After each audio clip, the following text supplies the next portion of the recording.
cold outside, there's nothing like comfort food to warm up the body. So here are some great ideas. We've got celebrity chef Jonathan Collins joining us this morning. Always a pleasure. What I love is that you've actually brought in like this handmade awesome kitchen. Isn't it beautiful? It's gorgeous. I love it. Well, you know, for me it feels like home. So I bring a little piece of home with me every time I go somewhere. So I feel it's my security blanket. I bring it with me. Okay, so. but speaking of home and that blanket, we are Yes. into that kind of that deeper winter, and we are looking for those foods that just kind of make us go, oh, this is so sweet. And you know, the other thing, it also has to be quick. It's got to be nutritious because we need energy. And so what I've done is I brought you one of my family favorites. Now my Oma taught my mom and my mom taught me. So I'm making two Dutch classics, Hutspot and Stempot. Hutspot? Yep, and that's pretty good. Hutspot and Stempot. Stempot. So the Stempot is with kale, and the Hutspot is with carrot. But I'm going to show you how easy it is to assemble. Okay, the thing with you is you said this is all fantastic because it's one pot. It's one pot, which means it's easy to clean. Okay. You can see I've got potatoes going in there.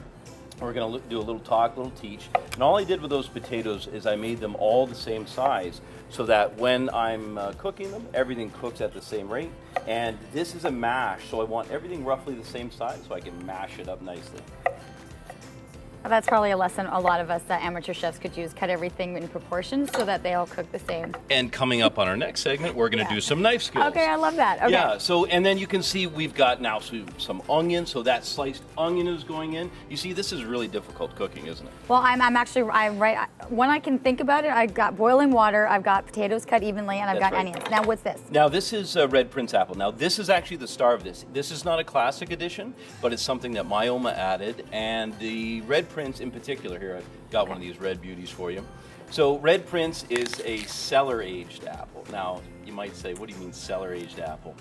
I am going to ask you that because it's so good. It's good. So, you know, just like wine and cheese, some things get better with age. And this apple in particular, the sweetness and the tanginess mature to perfection. It's not released until January 1st, but it's available in stores everywhere right now. Wait. So they harvest it. Yes. But they don't put it to market. So how this is amazing. They literally cellar age it, so it's temperature controlled, and they develop it. So this is something, you know, as a professional chef, these stories, they don't come around all the time. So when I do find them, I love telling them. So find these beauties. Yeah, red prince, they're absolutely lovely. So you see, I went in there. And you've done it in there. Okay. Yeah, so now I want to show you, this one is done with the kale. So kale, as you know, is a super food, and we're going to make it super easy. I'm not going to put the stems in, but literally all I'm going to do is just slice this. Yeah, how far down do you go on kale? I'm going to go down about 2/3, okay? That's going in, and then what I'll do with the balance of this is literally just strip it off by hand, but I want to show you that goes in. Now, doesn't that look beautiful already? Yes. Now, the way to finish this is you literally take and put the sausage right on top. And this is one of the key flavor additives because you're going to get that smokiness from the sausage, and it's going to go through the entire dish. I'm going to close that up, and I've got the carrot version. We're going to close that up, and I've got this carrot version ready to show you how easy it is to mash. Have a look at this. Oh, look at this beauty. Open that up. You can see. Oh, wow. Okay, so instead of the kale, for this one, you use carrots. That's right. Okay. I found some really nice new carrots. So you can see as I press that together, look at how that comes together. Okay, we had the magic of television. How long did you let that simmer and boil for? That was no longer than an hour. Okay. And the best part about it is you can put it on and you can forget about it. And if you're 10 minutes longer, you're not going to affect this in any way. The other thing is that all the nutrients are contained inside the pot. So you have this brilliant thing where it's easy to cook, easy to clean, easy ingredients, and it tastes amazing.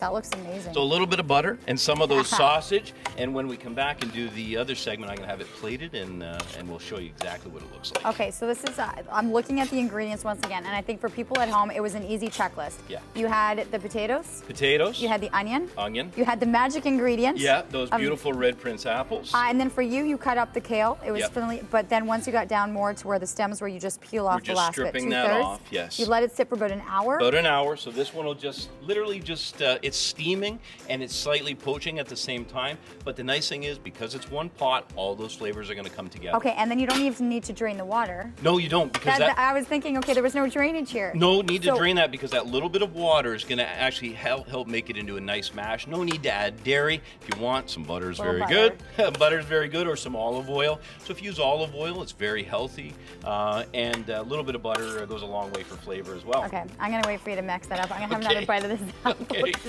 I've never had like this aged apple before, and I'm looking forward to a little bit of that lesson we're gonna get on how to use those knives coming up with celebrity chef Jonathan Collins in just a little bit. So you know what? It's a good day to kind of cozy up in a blanket and stay inside, and it's also a nice day for some comfort food to warm up the body. And Chef Jonathan Collins is joining us again this morning. I know you created some delicious food this morning. Can you just kind of recap what you created earlier? Absolutely. So there are two Dutch classics. One is Stamppot and one is Hotspot. One is featuring kale and one is featuring carrots. They're both super hearty, super nutritious, and easy to make. As we said earlier, one pot, which means it's easy to make, easy to clean up, which for me in the kitchen is a must. Exactly. Is a must. Me It's got to be easy to clean up. Me too. Now, talking about kitchen success in the kitchen.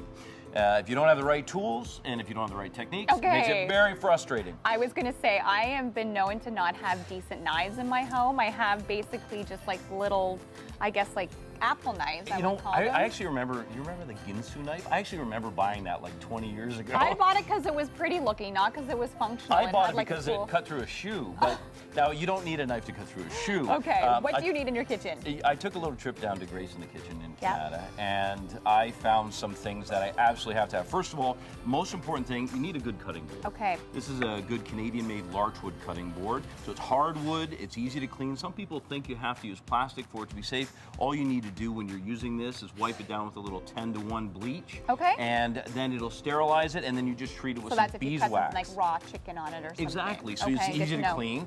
The next thing is you need to make sure the knives are sharp. Okay, how would you do that? There's two different things. First of all, if you think about the end of your knife, every now and then as we use it, it just starts to bend one way or the other and just gets a little out of shape. So you've seen this motion. Now, this is actually not knife sharpening. This is a honing steel. So that will take that little bend in that knife and it'll just bring it right back, because that edge is so thin, okay? So all I'm doing here is I'm literally just using about the width. If you think about a matchbook, you remember what matchbooks are? Yes. Do you remember? So imagine tucking a matchbook in there, and that would be the perfect angle. And I'm just literally passing it in. If you want, you can do it like this to start so you can get more comfortable with it. So that if it slips, it'll hit the board. But that's what that guide is for. And you just literally work it like this, doesn't take much. And then you can feel the sharpness by running not this way, but across it, okay? Across the side. So a sharp knife is always going to be a very safe knife. So you want the honing tool. That's you want the honing tool. Okay. Now, if you need to sharp your knife, you need a stone. And the stone, it's going to be that same angle. And literally all I'm doing, Melissa, is I'm literally going like this, and you can see that little bit of the knife coming off, and you turn it on, turn it over, and you're going to do the same thing. And then after you do this several times. And now, is the stone wet or is the knife wet? The stone is actually wet. So, and there's different grades. You can actually flip this one over.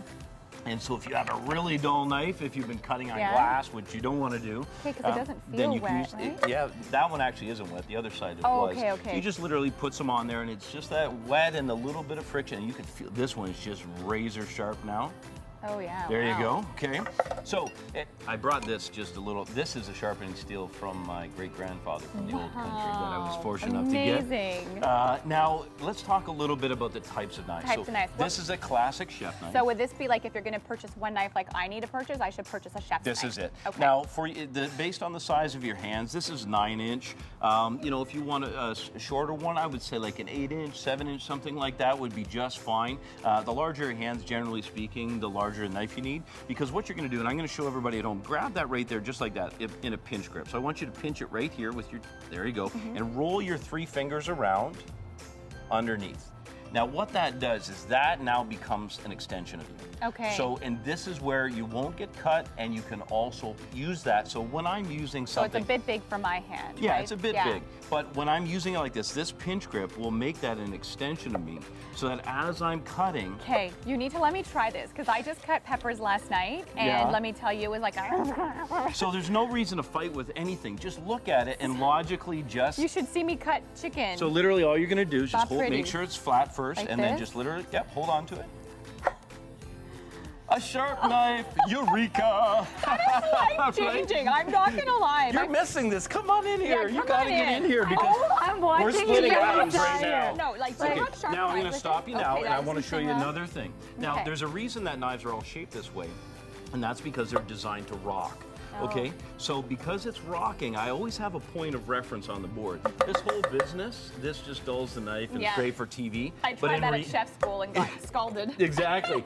If you have to do a couple 50-pound bags of onions, you want to make sure that you use this motion. Okay. And I'll demonstrate that for you very quickly, just to show you. So onions are always, you know, terrifying people. I literally can't get over how easy that was. Don't start crying, because the key to not crying with an onion is to have a sharp knife. Really? Imagine all those cells and you're busting them up with a dull blade. Imagine if I'm using the back end of this to break those cells in my face, right? But with the sharp knife, look at this, it's easy. Tip it over, and you notice that whenever I'm cutting, I'm always using a flat surface, if at all possible. And I'll show you that with the potato in just a second. Can we learn some of the other knives we have here? Yeah, so a serrated knife, this is a beautiful, you think of this as a bread knife. Now, anything you need to go through that's soft, like let's say we want to slice up some nice tomatoes, it makes it just effortless, right?